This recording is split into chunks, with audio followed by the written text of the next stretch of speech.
Welcome to the best evening sports show on the planet, the DMV Sports Talk Show, with your host, Razul McGee from Springfield, Virginia.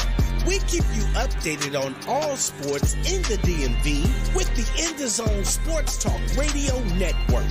And be sure to download the Try 99 TV app on any smart device and subscribe to In the Zone Sports Talk Television. The cost is $4.95. Thank you in advance for your support. Now, let's get into the DMV Sports Talk Show.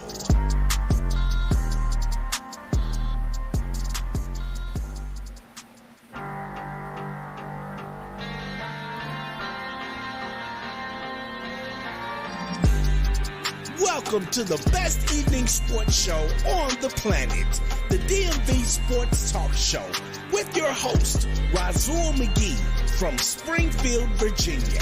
We keep you updated on all sports in the DMV with the In the Zone Sports Talk Radio Network. And be sure to download the Try 99 TV app on any smart device and subscribe to In the Zone Sports Talk Television. The cost is $4.95. Thank you in advance for your support. Now, let's get into the DMV Sports Talk Show.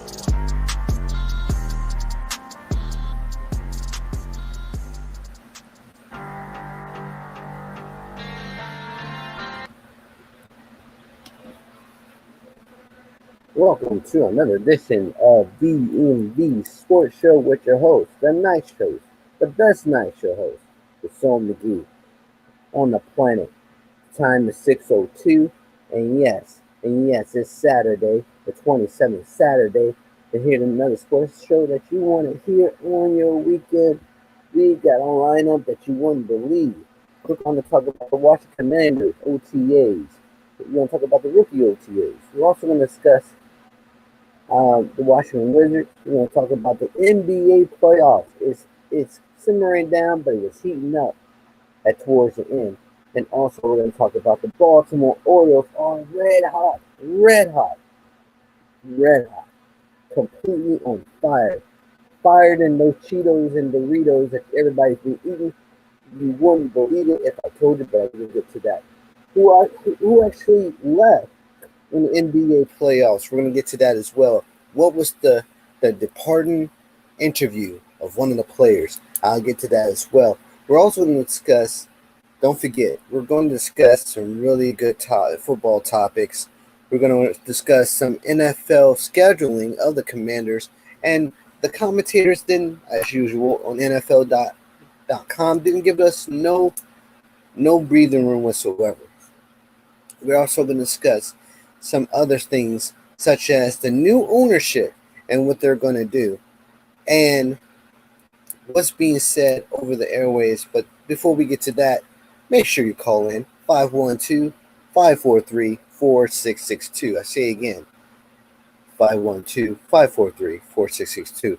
Actually say your name, say for the record, and who you're representing as your team. So, with that being said, let's get to the news, sports news. So, the Washington Commanders had OTAs, and the rookie OTAs, Ron Rivera and Coach Eric BEIENYME were both praised how fast the offense was. Now, as being the host I am a defensive guy, and so far, the defense was actually giving offense some problems, but the offense was getting more problems to the defense. So it's a good mixture. KJ Henry wants to be a sponge up. That means he wants to break in all the information so that we can use it to his advantage, so he can be a better player. Eric BEIENYME said that Sam Howell has done one heck of a job dissecting the plays and actually reading the defense. He looks very, very sharp. Now, I want to tap into the defense a little bit more. we actually have a little problem here because, Jack Del Rio has a problem on his hands. Now, what he said about Chase Young, he said that when Chase Young was in the defense, he would then try to go after the quarterback instead of setting the edge. So I think that's why he hurt his knee. So I think if Chase Young focus on that, he should get his fifth option. I think that's what needs to be done. But let's check on Jack Del Rio's coaching record. All right. We have a caller. From 202-275-1670. Can you say your name for the record?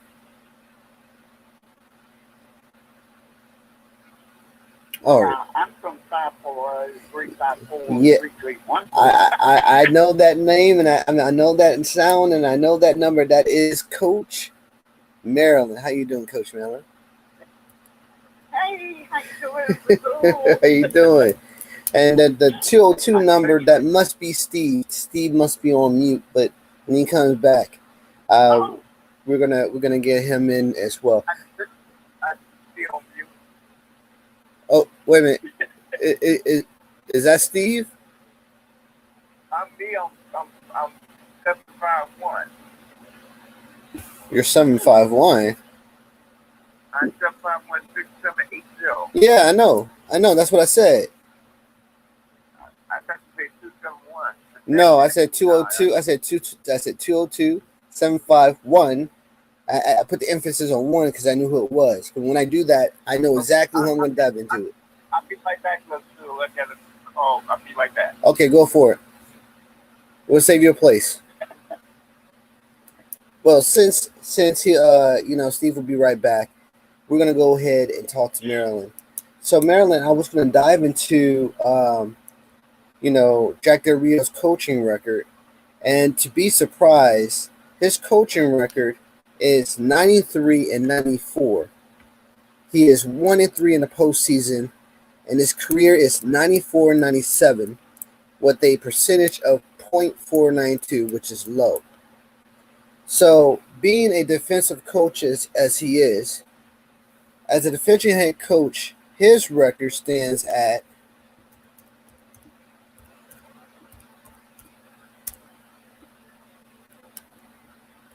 let's go ahead and get that out the way. Okay, I'm back. Welcome back. So, Jack Del Rio, defensive coaching record is 68-71, 1-2 in the playoffs. So, out of 106 games. The thing that I have a problem with Jack Del Rio is his ability to finish the plays. He always sticks to the same play regardless of the outcome, whether it's good or bad. That is actually a recipe for disaster. So, I'm looking at the OTAs, and I'm seeing that we have talent on both sides of the football. This is good. The same thing that happened last year. But what really impressed the defensive side was not only the defense, it was special teams. And the reason why special teams was so happy is because of one man, Kashmir Allen. UCLA, one of the fastest wide receivers in the draft. We stole him from the draft. Now he is a commander. They love this guy. And not only did he get praise, but Chris Rodriguez got praise as well from Eric BEIENYME and Coach RIVERA and also some other players as well. So my question is to you both, but then we're going to start with Maryland, then Steve. Based off this reporting, and I'll tell you what Santana Moss said that could help us in the long run, but they have to see it before we do. But let me go and ask this question. Do you think this team has the potential to go to the playoffs and to that second level for the very first time in years. Marilyn, what do you think? Personally, and especially if these rumors are true that certain players have been traded, I'm like, no. I'm sorry. But, yeah. Are you speaking of Chase Young? There's a really good player that we got, and he's got an Achilles. He's got an injury. I know who you're talking about, Jamie Davis. So, but they said it's not bad. They said it's not as bad as it was before. They said he might have sprained it. So sprain means that all he has to do is ice it down and let him stay off the foot for a couple weeks. right, that'll be good, though. Yeah, I think it was on the Commander podcast on YouTube. They said that the sprain was not severe. I mean, the injury was not severe. It was a sprain. So that's the good news. Now, the most thing I'm most worried about is the 5th-year option on Chase Young. Now, Chase has to prove himself. Mm-hmm.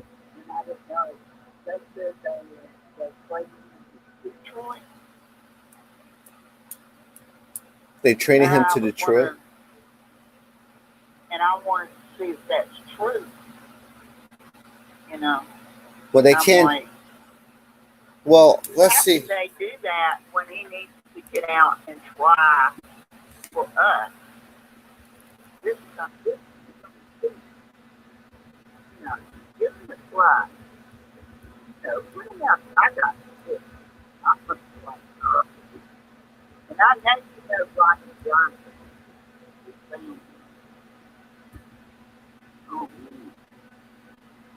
Well,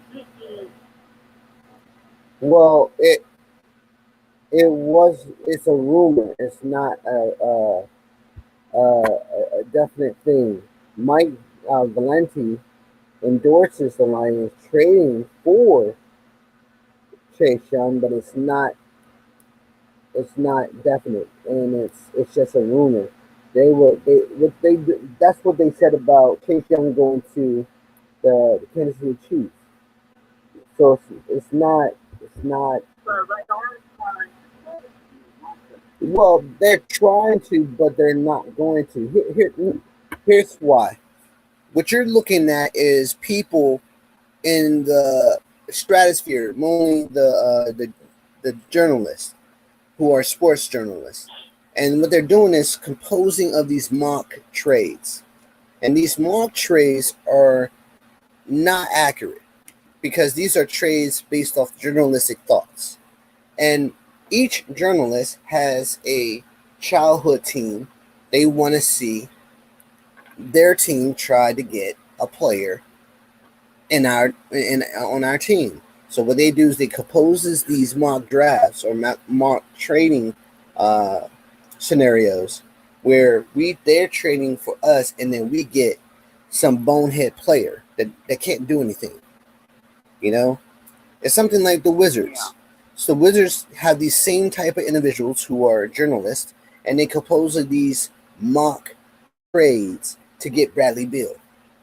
And it doesn't make sense because Bradley Beal is a good player, a great player, but we get these bonehead players that don't do anything but sit on the bench.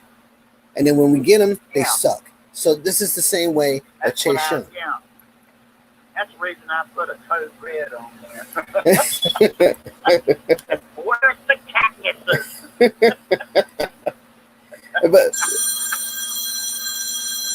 you do that, you're going to get them. Right. But see, I apologize for the phone in the background. But the thing about this, what's happening right now is that, you know,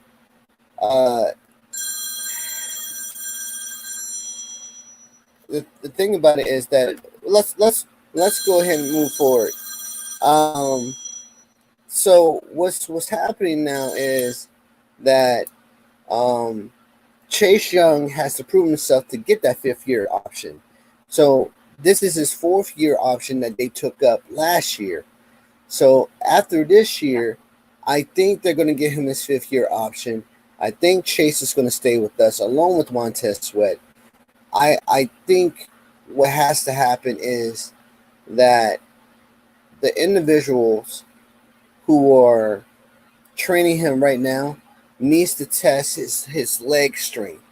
If he can bull rush a left tackle of an opposing team, we're good. Now, I also had to listen to this analyst on NFL Network, and he was gunning for the Eagles all the way.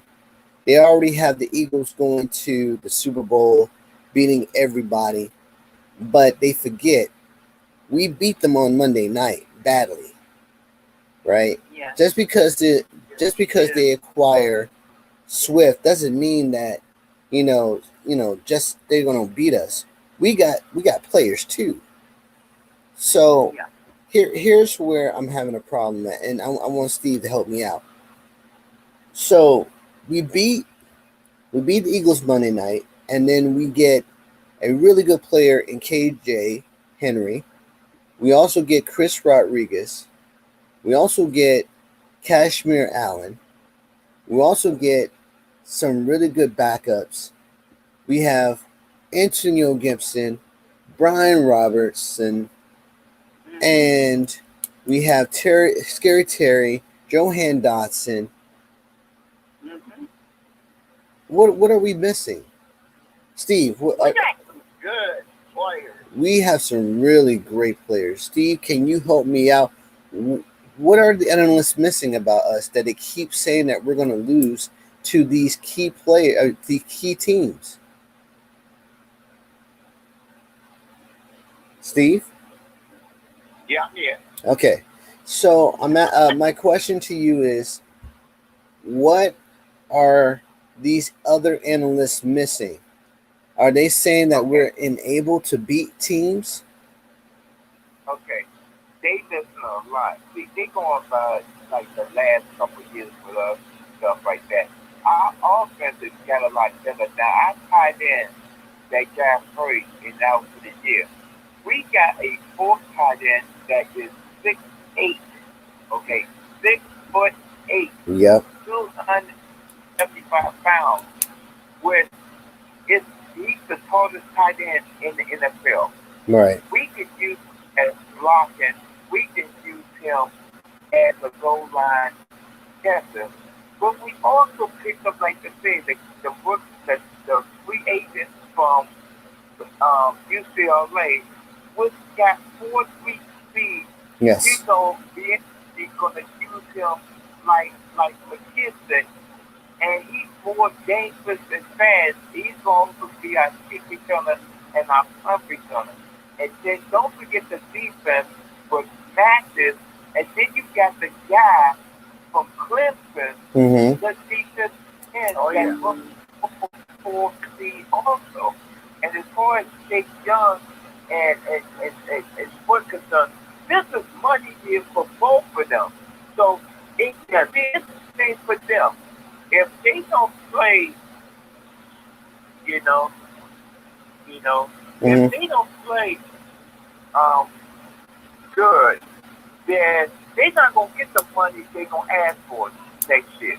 But if they play good, remember the Commanders got a $99 million cap for 2024, and they can sign all kinds of players in 2024. Right. But I think we're gonna win the NFC East championship because we got speed to cover Swift and any other running back in the NFC East, Central, West.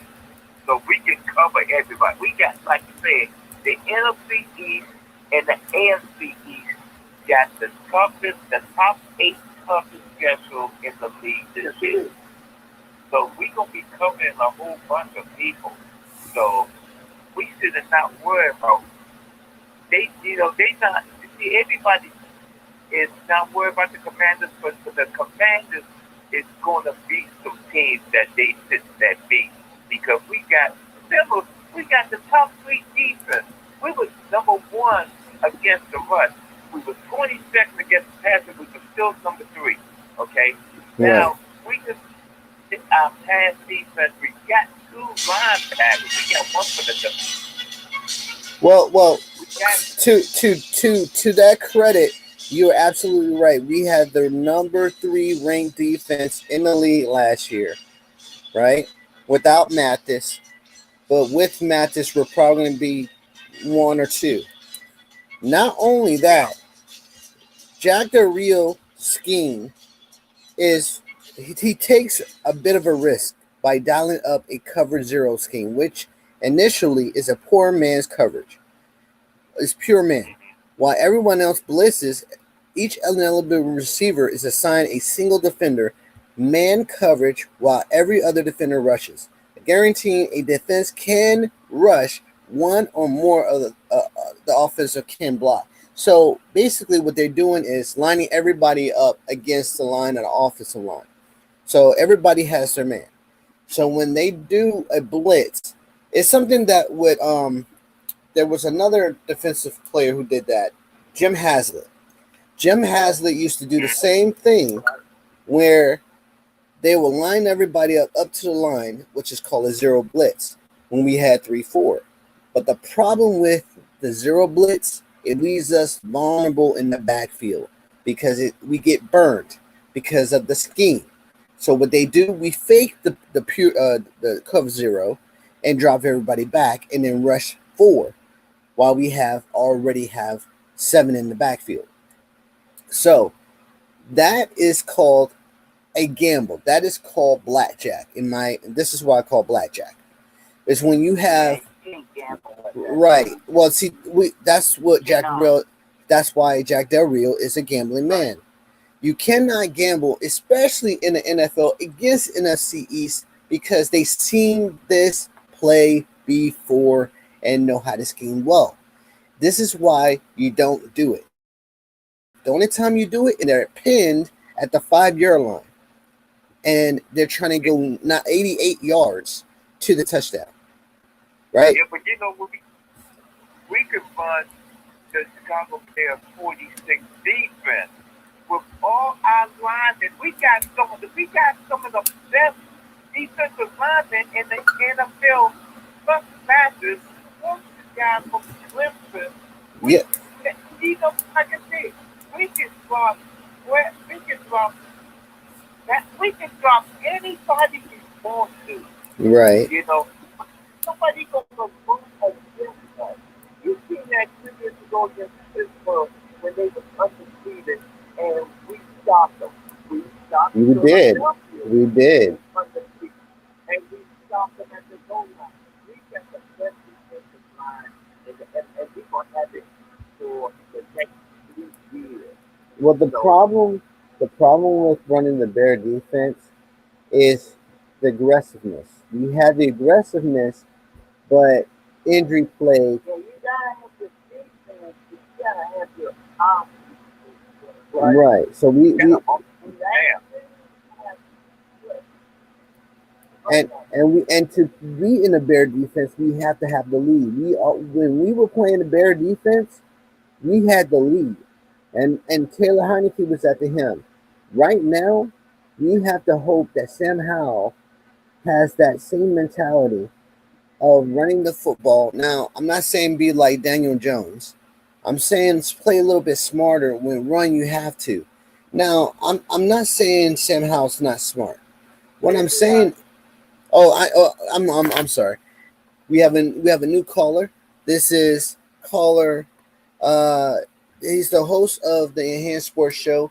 That's on Saturdays from 4 p.m. to 6 p.m. This man is the best. It's none other than Louis Tenor on the helm. How you doing, Louis? Thanks a lot, Rasul. Hey man, I gotta give you the intro every single week. You know who you are. You're the big shot. You're the big shot this year. I can't do it, man. I can't do it like you can. Well, you're a great age, kid. Yo, I appreciate you, man. But we're gonna get to your teams, and we're gonna get to your comments about your team. We just doing a little intro with the Commanders, and I'm kind of a little upset of why the NFL analysts they get on my nerves sometimes. They really do. Well, I even Googled it. I know. And I saw, even on Google, I'm like, Right. are you kidding me? Yeah, they're not giving us any shot. That's why the code red came out. They're not giving us any shot of winning next year or this coming season because of the fact that the schedule has us unfavorable. But I look at the first 5 games, they got them winning 5-0. The Eagles, I mean. The analysts have the Eagles winning 5-0 against the NFC East, including Dallas. And then the next second half, they got Dallas winning 1 of the second half wins. We are swept. That is that's undeserving because we win at their place. They beat us at home. Now, if we go there and lose and we beat them here, that turns the tables. So everybody gets 1. But the problem I'm having here is they don't have the offensive line. They don't have the number 1 running back. I'm talking about Dallas. Dallas have a balanced running attack. They got rid of Zeke. They kept Dak. So what I'm saying is this team is going to have a problem with the NFC East. Not just Dallas going to have a problem with the Commanders. They might beat the Giants 1-1. I think the Eagles met their match. Lou, what do you think? Well, time maybe for a change of the guard. The Eagles, especially after choking in the Super Bowl, I think maybe we could see a downward trend here. So maybe, a lot of people should take advantage of that. Against the Eagles. So if it's still turns downward, more the better. Right. I think Dallas is going to give them a problem because remember they lost Miles Sanders. They lost a bit of their defense. Swift is going to give them that little boost. I think what's going to happen is, I think if we have to play our gaps. It's going to be gap control. We have to be gap responsible because now that they brought a really shifty running back to the NFC East, it's going to be problematic for the rest of the teams. He's probably going to go over 100. I'm going to be real with it. He's able to get 100. Let me ask you this. Mm-hmm. Okay. They have one of those videos, and I did post it, and I was like, I couldn't believe Benny. This was about Curry. I mean, think about it. Mm-hmm. This dude is a dog. He's good. He's dope. And I'm like, he holds up a blue cold heart. I'm like, buddy, you got me against you right now. That's it. No. What? Huh? Well, You know what that means? what you mean? You know what that means, man. What you mean? I'm hoping that he's saying, no, we're not, we're going to wait and we're going to see. In other words, and Moss turned around and said, well, he's got to prove. And I thought, he's got to prove when I know he can do it. But God's sake, we all know what he can do. And I haven't seen another freaking player do what he does. Yeah. But we got Dawson there as well. Yeah. So I was like, you got a blue freaking cold card. I'm on. Yeah. Read my mind. well, the thing about it is that most of the team feels that way, that they can actually go further this year. The Commanders, I mean. The problem is they forget the other factors of the game. Now, we said that last year that we can go further, and we had injuries. We had uncertain players.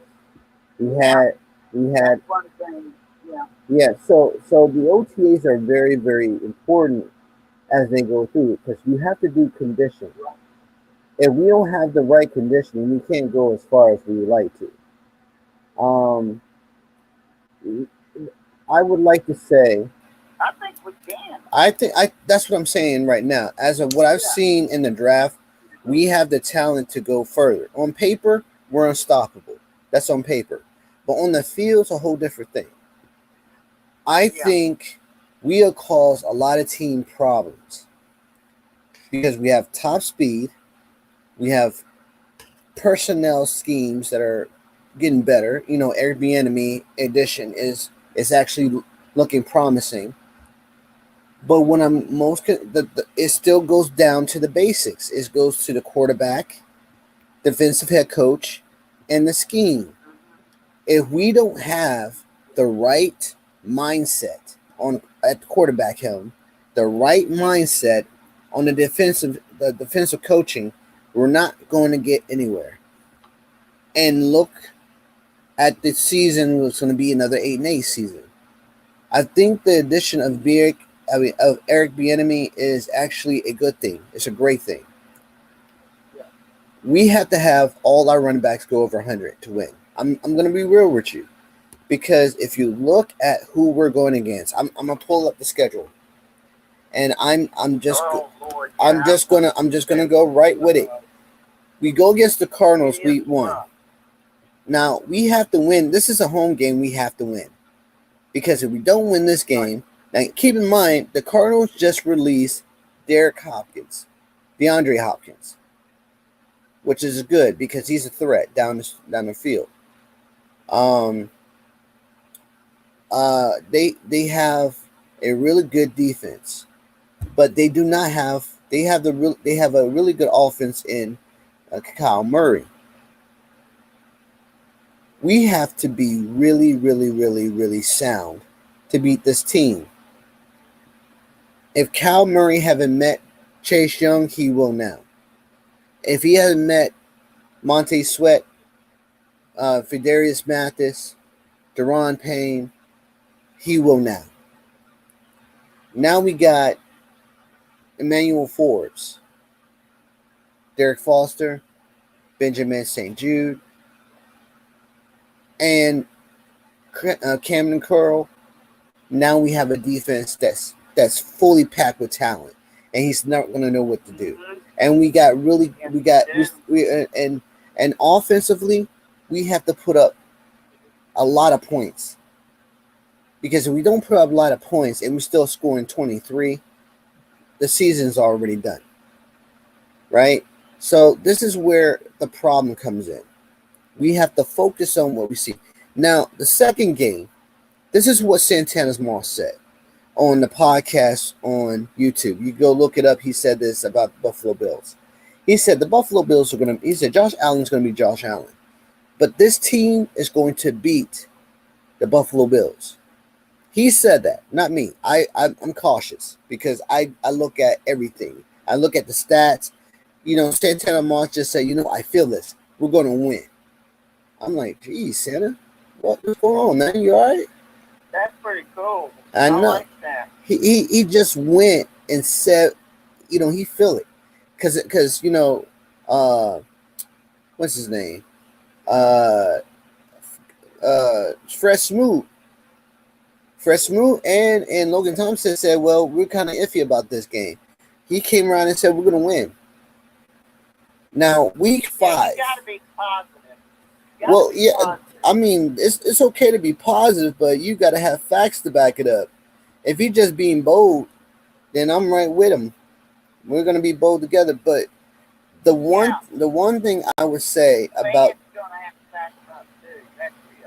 but this is a home game, and we got to have the fans in the stands cause so much problems for the Buffalo Bills. I'm not talking about when they come here and everybody's like throwing trash at the window. It doesn't mean anything because they could come in and beat us and then everybody's silent, right? We have to set the tone when they come here. When we went to Buffalo and lost against them, they come here, they gotta win. They gotta come here with that same mindset and lose. That's where my mindset is. And then week 5 is a revenge game for Chicago. This is also a home game because when they came here, they beat us on Sunday night. And we got trashed because they had Khalil Mack do what they said. How many touchdowns they have? I think they had at least 2 touchdowns when we lost by 3? Yeah, I think it was horrible. It was a horrible game. Nobody was winning nothing. We just got trounced. Right? That was worse than the Michael Vick scoring 53 on us on opening night at home. Yeah. We had, what you call them? Damn, it's what you call them? Yeah, we got killed. You know, honestly, you know that one game. I'm gonna take that back. That one game in Louisiana, they scored 63 on us. And Drew Brees got that record. That killed me even more because we got trounced live. I mean, no, you know what? Tell you the truth, there were some really horrible games that we got crushed. John Norman got crushed for 3 touchdowns. Yep, that's true. That's true. Remember he had headphones on the sidelines that put him off the head. Yep, that's absolutely true. And you know what was bad? It was the one game. You know what? I don't think Deron Payne and Jonathan Allen was even drafted, but the one game in Foxborough when Tom Brady and everybody in Junior Seau went on that run to the Super Bowl, and we got shut out, 52-0. And I remember one of the players who didn't retire came on was it Sunday night on Channel 4. He said, and I quote, "That was the most unreal thing that ever happened to us. We had never blown out a team like that before." And I sat there and I'm like, why are we a staple for other teams to blow us out? And now we haven't really blown out a team in years. Have y'all noticed that? Yeah. Yeah. Well, that's why they need to build up their confidence. Exactly. It's been too long. If their confidence and even little Chase Young, and they're going to all have to be spoken to by the coach. Hey, and there is a coach that does do that. Yeah, that is there. That word is good.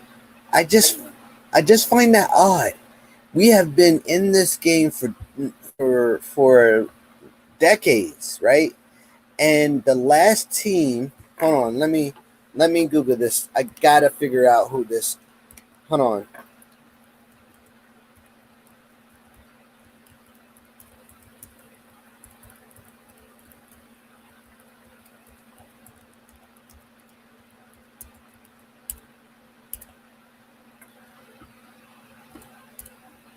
Let's see what happens.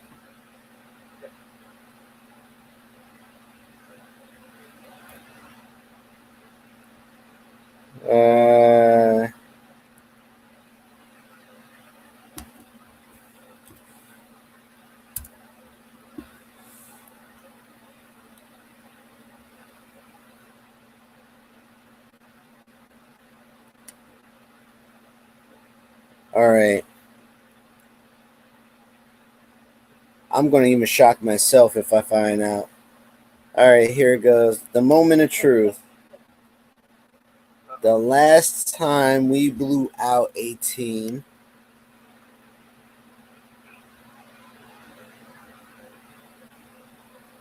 was, holy crap, never.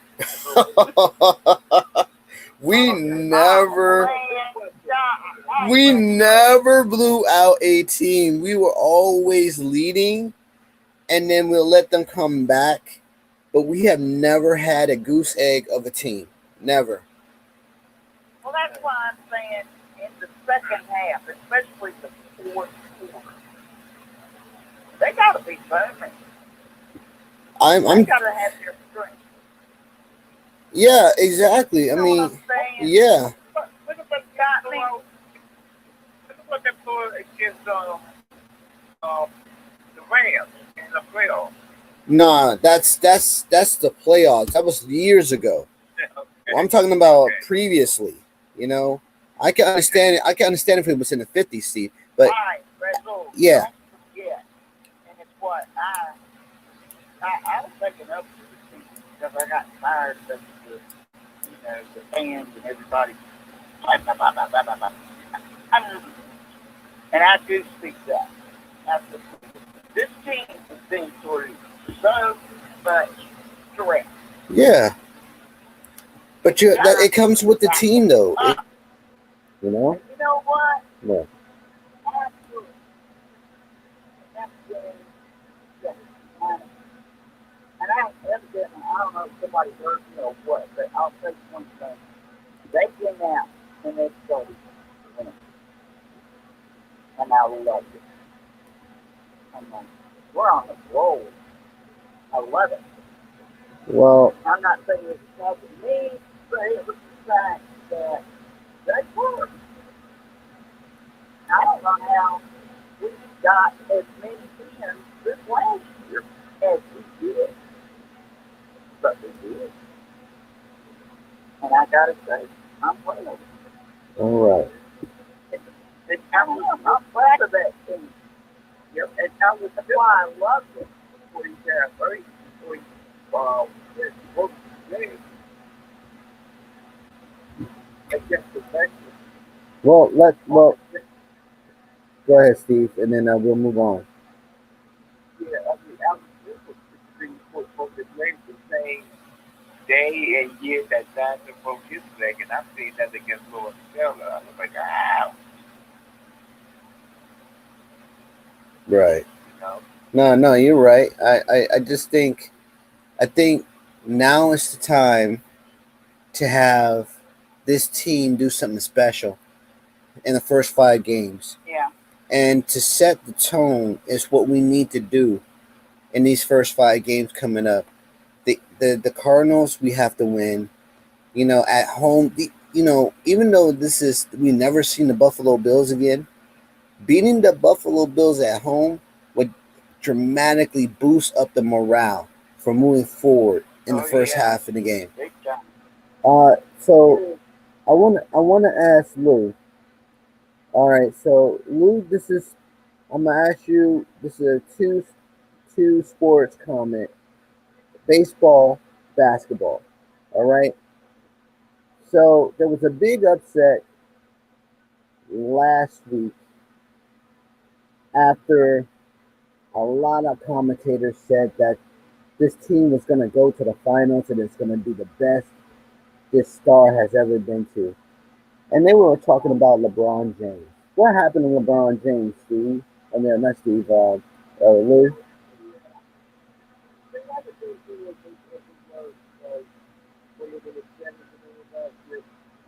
LeBron was classy. He didn't even have nothing to do with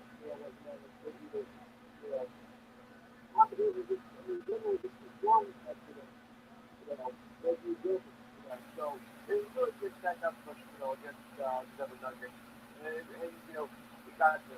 I mean, I didn't want to see like always a championship, and it was Denver with their bulldozing offense that got. So I'm not surprised. Now, to say that LeBron is going to retire, not fine. I mean, he wants to play with his son when he gets out and starts in a couple of years. So I think it's going to be at least 2 or 3 years before he does retire. Okay, he had a bad series, against Denver. He was thinking it was kind of playing that, but I'm not buying that. I think this game was the fact that they lost that series.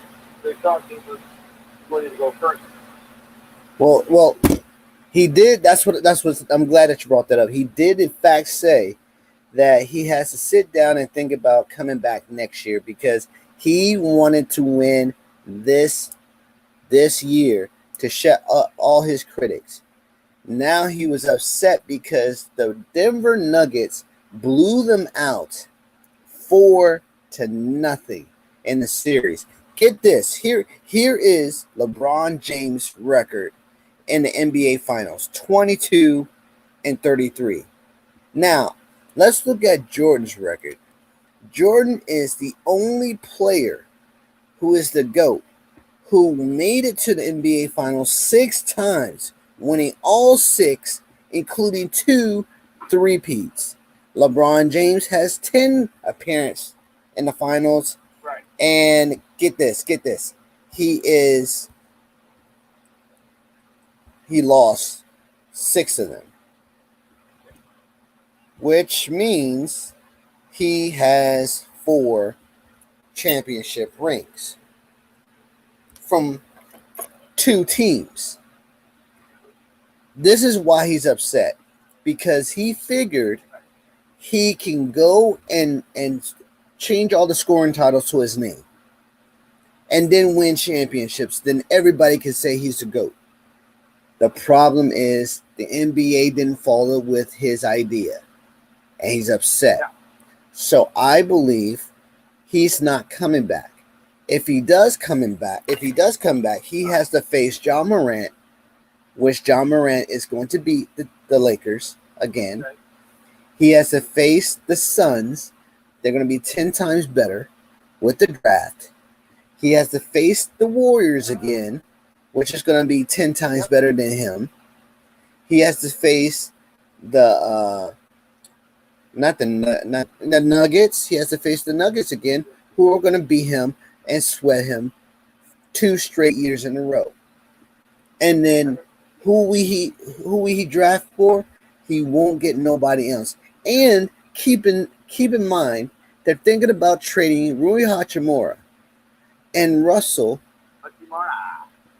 Why are they trading him? Because they believe he's not good as they thought he was. And that is crazy because he made it to the finals. So that's another problem. This is why he is a cancer to the teams. Because if you bring LeBron, you have to do what LeBron says. And that is so unprofessional. So I don't want to hear these commentators saying that he's the GOAT. The man lost. Now, I know Giannis lost as well to the Heat. Don't worry about that. Giannis is still in his prime. But he can't go another 2 years playing basketball. Let me Lou, go ahead and give me that answer, and then I'm going to go with Steve and then Marilyn on this issue. What do you think, Lou? Do you think he could last another 2 years? 2 years, yes. 3rd year, no. Why? Okay. All right. And Steve, what do you think? I think LeBron's going to stay on. I think, say if his son goes to the Washington Wizards, right? And LeBron's going to go to the Washington Wizards and we can win. I definitely think. Wait. You think LeBron is coming to the Wizards? If his son gets picked to the Wizards, he's going to the Wizards. I don't think so. I don't think so. I He's think gonna play with his son. Wherever his son goes, he's going. we're They say if Washington Wizards pick his son, he's with. so what you're telling me is we're going to tank the next 4 to 5 years, get LeBron James' son, and then you think LeBron James is going to come out of retirement and play with his son in the NBA? Remember, he's going to play 1 year college. So, say 2000, okay, he's going to play 2024, then he's going to come out. So, say if the Washington Wizards tank again, and they'll get like the second or the third right, and LeBron gets picked by, say, the Wizards. I mean, his son gets picked by the Wizards, then LeBron's going to come up retirement and play for the Wizards, and they're going to win a championship. Here's what I think. I think Braun's son is going to go to Cleveland. They're going to draft him. He's going to be the GM of Cleveland. And then that's when he's going to come on. I don't think he's going to play. I think he's going to have stake in everywhere his son goes. He's either going to be a GM or he's going to probably be an assistant to help his son and the team go. I don't think he's going to play. If he's playing, he is going to screw up so much that everybody's going to criticize him for coming back, just like my MJ did. But MJ actually made it more appealing and made the Wizards win majority of their games. I don't. He was more concerned of owning part of the Wizards than playing for them. True, but the problem is he didn't get that because Abe Poland wouldn't allow it. Exactly. Now, Braun is not going to own the team. Braun wants to be on the court.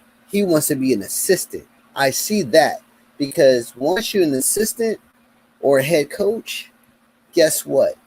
You can tell your players what to do, especially your son. That's why I see Ron doing. He wants to be a head coach. Ready to say that. I'm like, Yeah, see? they need to be listening to the coach.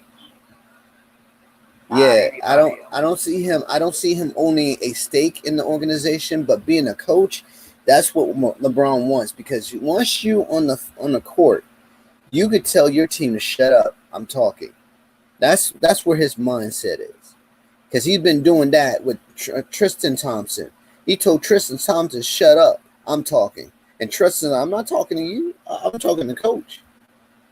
And then that's when he got upset. So I don't see as I honestly, I'm not downing your comment, Steve. I just don't. I'm visualizing how the draft is going to go, because that would mean we have to tank for the next 4 years to get number one. And the last time we got number one is when we drafted Manute Bol and George Mirasan. Now we had that bucket Brown that Jordan said. Yeah. Yeah, I don't see us doing that, though. I don't see us tanking the next 4 or 3 years, because right now, this draft coming up, we could get some really good player. And right now I have us drafting the Houston player, Jarvis. Yeah, I want him.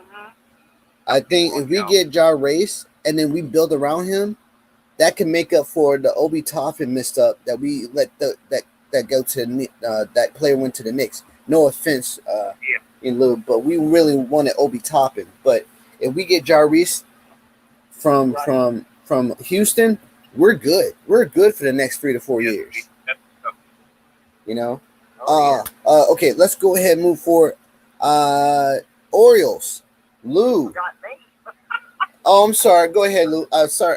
Go ahead, Coach. I apologize. What do you think? I was going to say, LeBron is a professional. I don't hear these other professional players complaining about the credit. He should ignore that. Even the football players, they have to ignore that crap and just get out there and do what they got to do. That's all there is to it. You know, Just let them get the thing about LeBron is that the one thing I had a problem with, and I said it publicly and I'm going to say it again, he left the team to go to Miami to help out D Wade. If he would have stayed with the Cleveland Cavaliers, they already had 2 championships already, right?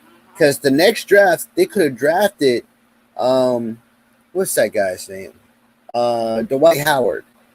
Dwight Howard didn't need to go to the Orlando Magic.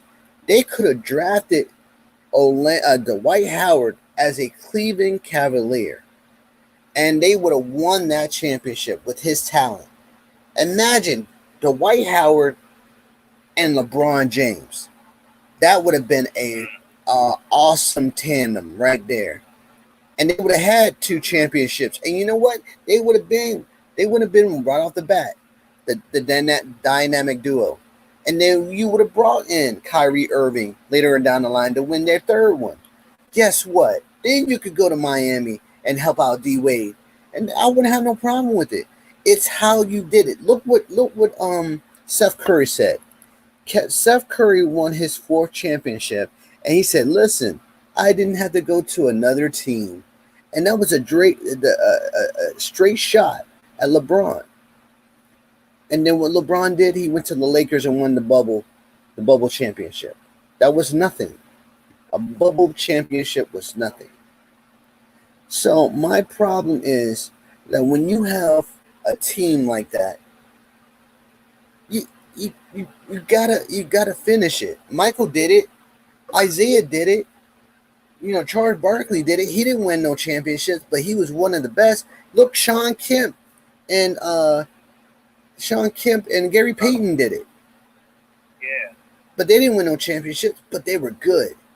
They were feared. Carmelo and Stockton did it. Yeah. They didn't win no championships. In fact, they got cheated in Game 6 against Chicago. That's right. Oh. And that's my point. Even though you didn't win, you're still one of the greats. Malone is the great. Gary Payton is great. You just don't understand. They don't get it. They don't get it, Steve, Lou, and Maryland. No, they don't get it. That's the problem. That is the huge problem. All right, so I got to hurry up and speed it up. The Orioles are 33-18. They are on fire, folks. I cannot tell you. My team beat the Yankees, swept the Yankees. Lou, how you feel about that? Well, we won today, so this is all the better. But losing against the Orioles, remember, the Orioles doesn't make it seem like they once were, so they have gotten better. They got really better, man. They creamed the Yankees. Let's just say it. Well, Okay, they creamed the Yankees. yo, Lou, I know that had to hurt, man. Did that hurt? Yeah, literally. Yo, Lou, man, thank you so much for coming on. Look, we had a great show. We didn't get to the last 2 topics, but once again, this show has been off the chain with Steve, Marilyn, and Lou. Thank you for coming on yet again and being the great supporters that you are. I owe you both. I will be there next Saturday at 4 on the BEIENYME Sports Show. Hey, Russell, Yeah. it was great. Every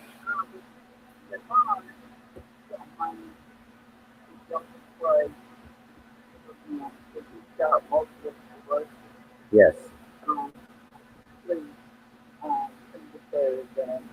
Yes, we should all send prayers to Trayvon. Trayvon is dealing with multiple sclerosis. He's going for treatment. He is home right now with his family. I will pray for him until he gets better or get his treatment. and hopefully he can be done with this multiple sclerosis. And he's welcome to come on. Tell him to call in. Tell him to actually, if he wants to come in and contribute, I have no problem with that. He's welcome. But the other thing is, I can't let him in the group, but he can't call in. So with that being said, thank you, Lou. Thank you, Marilyn. Thank you, Steve. Come back next week. Bring a lot of people because we didn't get to the wins and losses of what our team is going to win, but I would like to have all the commanders come in and chime in with their wins and losses of the team will be. So with that being said, have a great weekend. Bless everybody here. You're human first, everything second, and you're human. So you're conquerors by definition, so go and conquer your dreams. Be safe, everyone. God bless. To all veterans, thank you for your service. That's right. To all the veterans who are support of Memorial Day on Monday. All right. Thank you so much, everybody. Thank you, Red Zone. You're very welcome, Marilyn. God bless. And to you, everybody out there, you're human first, everything second. You're conquered by definition, so go conquer your dream. I'm out. Peace.